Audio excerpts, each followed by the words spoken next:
The success of Qashqai inspired us to stretch the boundaries of what crossover means with a new addition to our lineup, the Nissan Juke. Nissan is bringing the industry's first small crossover into the small car market. Juke combines the toughness of a sport utility vehicle with the driving pleasure and stylish, good looks of a sports car. We estimate that 80% of Juke buyers will be new to Nissan, and Juke will give them all a positive introduction to our brand.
На щанда на Нисан в Женева световна премиера направен най-малкият представител на марката в клас 4x4, наречен Жук.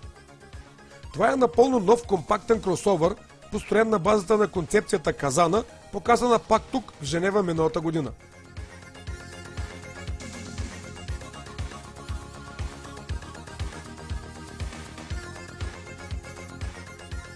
По габаритни размери, Нисан Жук е позициониран между компактната Микра и най-малкият досега кросовър Qashqai.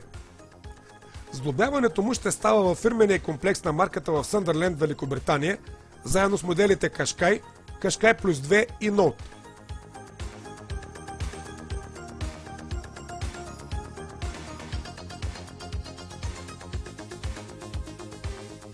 Нисан Жук е отлична алтернатива на хеджбека. Пред омръзналите вече 3 и 5 врати версии той има редица предимства. Необикновен дизайн, висока позиция на седене, голям вътрешен обем и по-добра функционалност.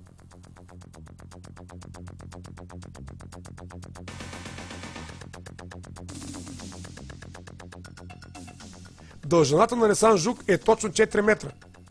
Широчината е 1,76, височината е 1,57, а междуосието 2,50.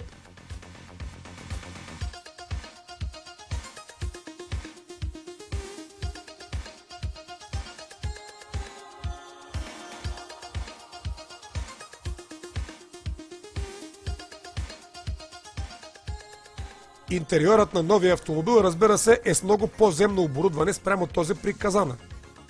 В списъка с опции има система за безключов достъп, камера за движение на заден ход, автоматични фарове, защитни панели на пода и други.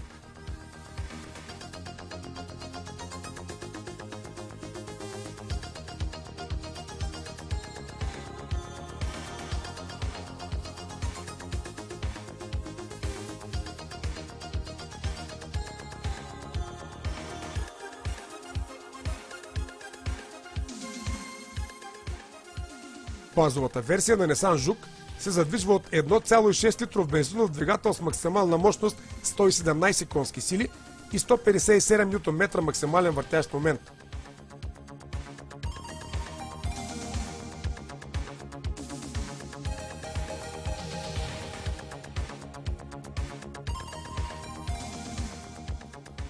Бензиновата топ версия се задвижва от нов 1,6 литров турбомотор с мощност 190 конски сили и 240 Нм максимален въртящ момент.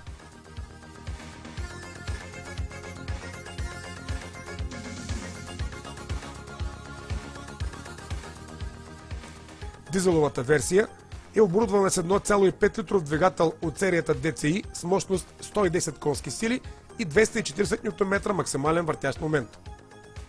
Автомобилите, оборудвани с този двигател и тези с малкия бензинов, ще се предлагат само с предно предаване и механична скоростна кутия. Бензиновата турбоверсия ще предлага избор от механична и автоматична трансмисия, а задвижването ще бъде 4x4.